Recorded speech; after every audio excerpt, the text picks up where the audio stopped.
Coba kalian bayangkan, ada seorang ibu hamil, bukan sedang antre buat seminar parenting, tapi sedang diinterogasi oleh FBI. Ini bukan kisah tentang popok dan susu formula. Ini adalah kisah tentang peluru, pelarian, dan perjuangan seorang ibu yang lebih tajam dari silet, lebih dingin dari mantan, dan lebih mematikan dari utang-utang yang nunggak. Inilah kisah emak-emak paling mematikan sedunia. Film ini dibuka dengan seorang wanita hamil bernama Jennifer, bukan penyanyi, bukan juga influencer skincare ibu hamil, melainkan seorang perempuan tangguh yang sedang duduk manis di markas FBI. Tapi jangan salah sangka, kehadirannya di sana bukan untuk ikut seminar tips melahirkan tanpa menjerit, melainkan sebagai informat penting dalam misi penangkapan dua penjahat kelas kakap, yaitu Adrian Lovell dan Hector Alvarez. Restate the names of these two men. Hector Alvarez. Adrian Lovell. Ternyata Jennifer punya sejarah kelam bersama dua penjahat itu. Dulu saat masih beraksi di Afghanistan, Adrian adalah mantan anggota pasukan elit SAS yang juga jadi pelatih penembak jitu di unit Jennifer. Karena kemampuannya menonjol, Jennifer direkrut langsung olehnya. Dari situlah karir gelapnya dimulai. Lengkap dengan pertemuan takdir bersama Hector. Mereka bertiga jadi trio kriminal yang terlibat dalam bisnis-bisnis gelap, mulai dari narkoba, senjata ilegal, hingga yang paling menjijikan, yaitu perdagangan manusia. Di tengah dunia hitam itu, hati Jennifer mulai tercerahkan. Ia sadar ini bukan jalan hidup yang layak, apalagi ketika tahu siapa korban dari perdagangan manusia itu. Dengan keberanian super, entah dari mana datangnya, Jennifer memutuskan keluar dari lingkaran setan itu dan bersedia jadi saksi untuk FBI. Tentu saja konsekuensinya setara dengan ikut undian maut. Ia bakal diburu seumur hidup oleh dua orang yang dulu memanggilnya rekan.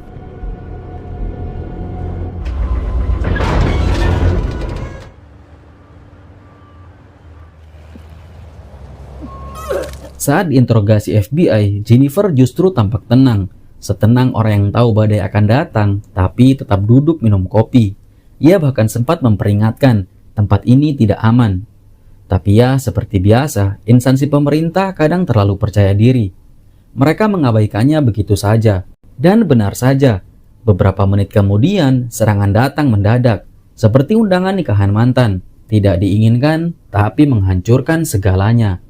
Tim FBI langsung berjatuhan satu persatu, ditembaki tanpa ampun. Jennifer yang lagi hamil besar menghindar. Ia sempat menolong seorang agen FBI yang tertembak, dan akhirnya bersembunyi di kamar mandi, tempat yang selama ini dianggap sakral dan netral, bahkan dalam peperangan sekalipun. Namun kejutan belum selesai sampai di situ. Dalam kekacauan ini semua adalah Adrian Lovell sendiri. Datang dengan wajah sangar dan napas bau mesiu, ia membuka pintu kamar mandi dan langsung menikam perut Jennifer.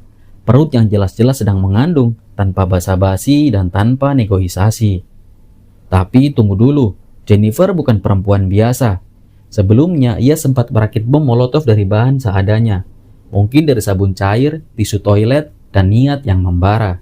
Sesaat setelah ditikam, bom itu meledak dramatis, membakar Adrian hingga jadi ayam panggang level well done.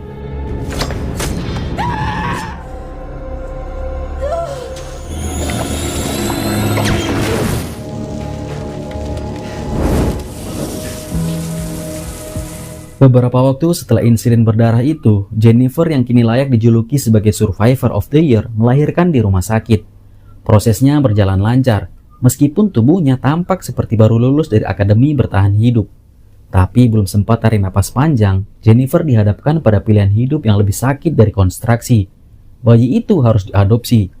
Bukan karena ibunya tidak layak, tapi demi keselamatan bersama. Dua penjahat gila itu masih berkeliaran, dan dendam mereka setebal novel. Dengan air mata yang ditahan seperti aktor drama Korea, Jennifer menyerahkan bayinya.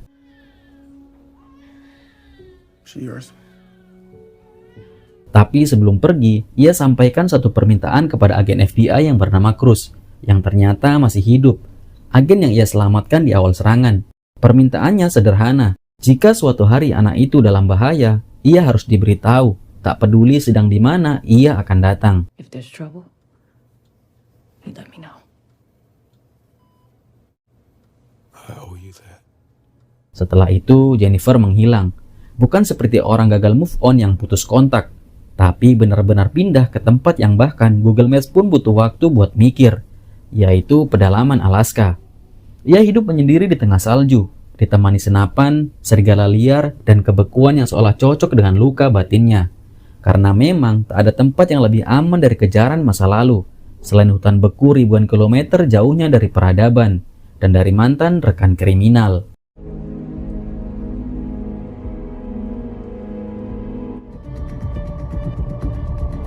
12 tahun telah berlalu. Jennifer benar-benar menghabiskan hidupnya di alam liar, jauh dari manusia, sinyal internet, dan godaan diskon online. Setiap tahun, satu-satunya kabar yang ia terima hanyalah sepucuk surat dari FBI. Tapi bukan tegangan listrik tentunya, melainkan pengingat bahwa hari ulang tahun anaknya sudah dekat. Mereka memang tidak bertemu, tapi setidaknya Jennifer tahu bahwa anak itu masih hidup dan sehat. Another birthday. It's not a birthday. Tapi tahun ini berbeda. Amplop yang datang bukan ucapan selamat ulang tahun yang ke-12, melainkan surat dari agen Cruz. Isinya Zoe dalam bahaya. Tanpa pikir panjang dan tanpa ragu dan bahkan tanpa sempat sikat gigi, Jennifer langsung berangkat.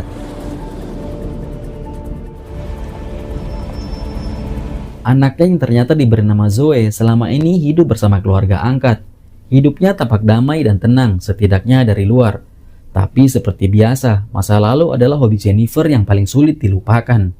Saat itu, Jennifer mengawasi dari kejauhan, menggunakan sniper M24 dengan teropong kali 8, yang jelas bukan buat lihat burung.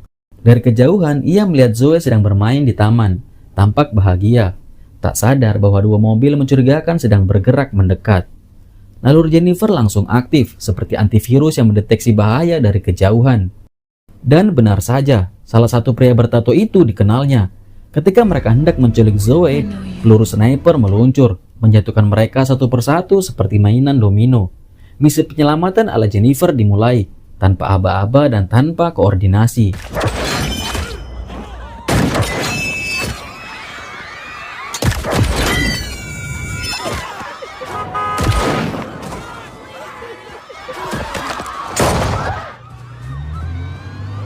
Sayangnya, meski beberapa penjahat tumbang dramatis, Zoe tetap berhasil diculik.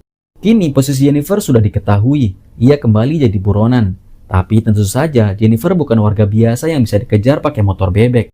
Dengan refleks dan keahlian tingkat dewa, ia lolos sambil menabrak salah satu penjahat yang terlalu percaya diri. Tak lama kemudian, agen Cruz datang menjemput. Tanpa banyak kata, keduanya menghilang dari lokasi, seperti angin malam, dingin, cepat, dan penuh rahasia.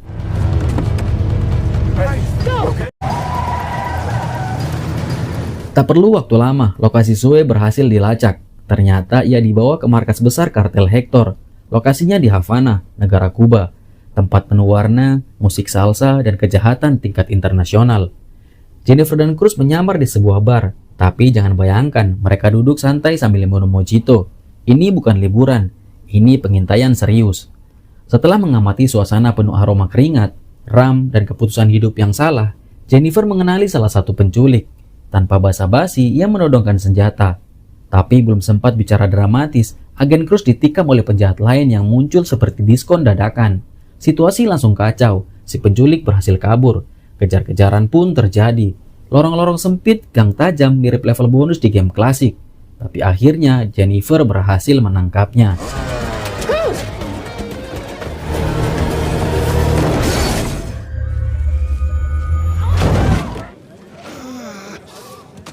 Dan di sebuah bangunan tua yang mungkin dulunya pabrik tahu, ia memberi pelajaran fisik intensif, hingga si penjahat buka mulut.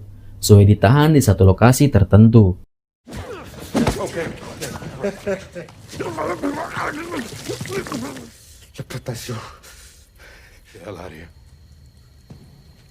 Setelah semuanya siap, senjata oke, peluru dicek, ikat rambut dikencangkan, Jennifer dan Cruz bergerak menuju lokasi penyelamatan. Jennifer siaga di posisi sniper, sementara Cruz perlahan mendekat. Satu persatu penjaga dilumpuhkan. Saat jumlahnya tinggal sekelas futsal, Cruz masuk ke gedung. Jennifer menyusul dari belakang. Langkahnya senyap, ekspresinya dingin, dan dendamnya dibungkus elegan.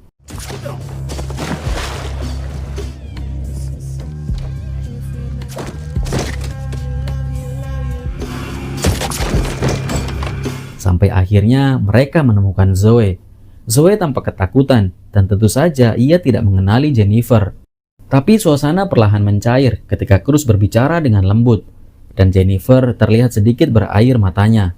Tapi ini belum waktunya untuk drama. Masih ada satu nama yang belum dibersihkan, yaitu Hector.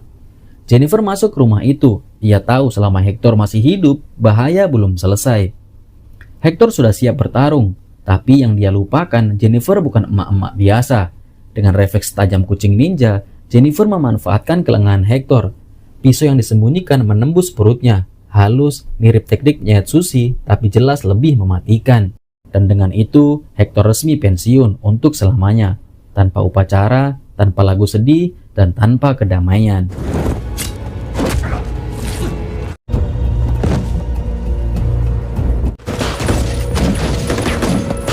Setelah pengejaran yang cukup membuat jantung pensiun 5 kali, Jennifer, Cruz, dan Zoe akhirnya berhasil keluar dari zona bahaya. Namun, Zoe masih belum mengenali siapa sebenarnya wanita misterius yang berkali-kali menyelamatkan hidupnya. Meski hubungan mereka belum mencair, bahkan es batu di kutub pun lebih hangat, Zoe mulai merasakan keanehan. Ada sesuatu yang terasa familiar. Di tengah perjalanan kembali, suasana menjadi hening. Tapi di satu titik, Zoe sempat menatap Jennifer dalam-dalam, seolah ingin menggali masa lalu yang terkubur. Jennifer dengan wajah setegar granit menyangkal semuanya. Namun jauh di lubuk hati, air mata sudah antre untuk turun. Sayangnya ini bukan waktu yang tepat untuk drama keluarga. Perpisahan pun akhirnya terjadi. Cruz membawa Zoe kembali ke keluarga angkatnya. Sementara Jennifer hanya bisa berdiri dari kejauhan. Wajahnya tetap dingin, tapi batinnya seperti ditusuk garpu panas. Berat, menyakitkan, dan tidak ada cashback. Tapi ternyata film ini masih punya episode tambahan. Dalam perjalanan, ketika mobil yang ditumpangi Cruz dan Zoe hampir mencapai tujuan, sebuah mobil lain tiba-tiba menabrak mereka dari samping. Benturan keras membuat kendaraan mereka hampir jungkir balik. Zoe ditahan dan Cruz tak sadarkan diri. Kemunculan penjahat misterius ini langsung mengungkap satu nama, yaitu Adrian Lovell. Pria yang seharusnya sudah jadi arang karena bom Molotov ternyata masih hidup. Entah bagaimana caranya, dia bangkit dari api dan membawa dendam, dan mungkin juga trauma kulit terbakar.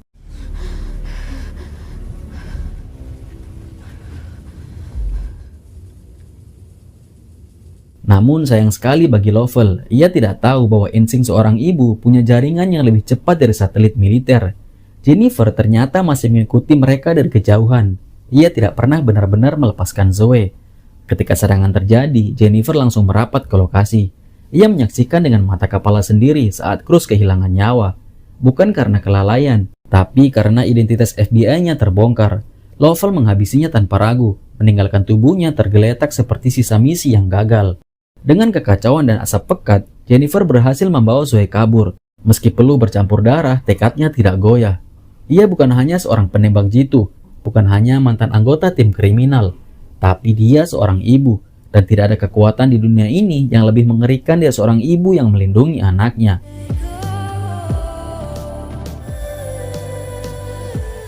Kali ini Jennifer membawa Zoe ke tempat yang bahkan Google Maps pun menyerah. Kabin terpencil di pedalaman Alaska, dikelilingi salju, hutan lebat, dan hewan liar yang tampak seperti tetangga kos yang tidak ramah. Keduanya mulai membangun hubungan, bukan lewat obrolan manis, melainkan dengan pelatihan bertahan hidup ala militer. Hari-hari mereka diisi dengan kegiatan menyenangkan dalam versi Jennifer. Mulai dari mengajarkan cara menembak target dalam satu tembakan, mengidentifikasi jejak hewan, dan membedakan mana jejak rusa dan mana jejak kurir logistik, hingga membangun perangkap darurat. Zoe yang awalnya bingung perlahan mulai mengerti bahwa wanita ini bukan hanya jago menembak, tapi juga sangat peduli. Kasih sayangnya memang tidak hadir dalam bentukan pelukan hangat atau bekal roti isi selai. Tapi kalau seorang anak diajari menembak dengan akurasi tinggi di usia 12 tahun, itu adalah bentuk cinta tertinggi. Remember where they are.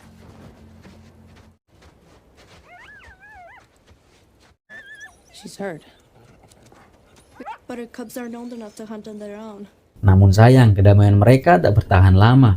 Sebuah kesalahan kecil yang dilakukan Zoe membuat Lovell berhasil melacak mereka. Let me see.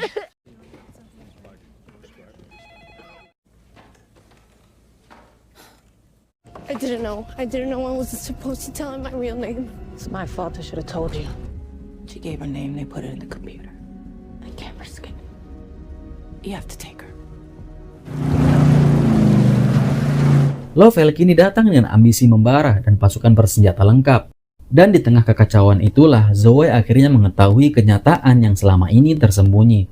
Wanita yang mengajarinya menembak, bertahan hidup, dan memotong rusa dengan teknik profesional adalah ibu kandungnya sendiri. Dear Zoe, when I left you in the hospital, it was not the end of me caring about you. Every decision I've made has been for you. Namun Jennifer tahu sudah waktunya menyelesaikan semuanya. Ia menyiapkan jebakan, memasang perangkap di berbagai titik, dan menata amunisi seperti sedang menghias rumah untuk acara keluarga, tapi versi berdarah. Ketika Lovell akhirnya muncul, pertarungan pun dimulai. Tidak ada basa-basi dan tidak ada perundingan. Ini duel maut, dua masa lalu yang tidak pernah move on. Salju memutih, peluru berterbangan, dan ketegangan mencapai level di mana teh bisa mendidih tanpa air panas.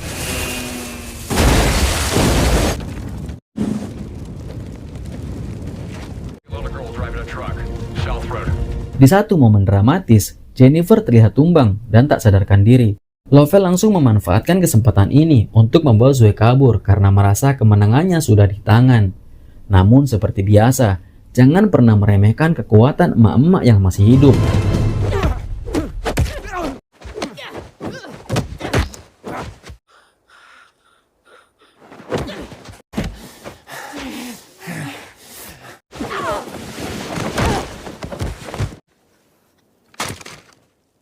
Jennifer kemudian siuman, tapi tubuhnya luka parah. Darah menetes, tapi semangatnya tetap menyala seperti kompor gas yang belum dibayar. Ia mengangkat senapan, membidik dengan sisa tenaga, dan melepaskan tembakan pertama. Tapi sayang tembakannya meleset. Lovell tersenyum manis, senyum khas orang yang belum tahu bahwa hidupnya tinggal 5 detik lagi. Tembakan kedua dilepaskan. Kali ini peluru tepat menembus kepala.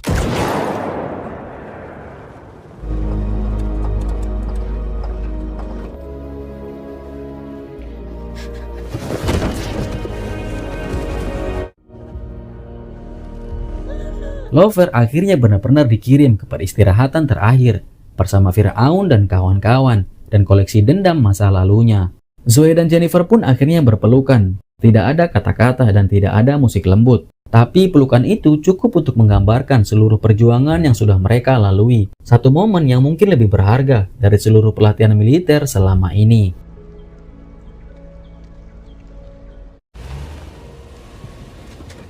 Beberapa waktu kemudian, Zoe kembali ke kehidupannya yang normal bersama keluarga angkatnya.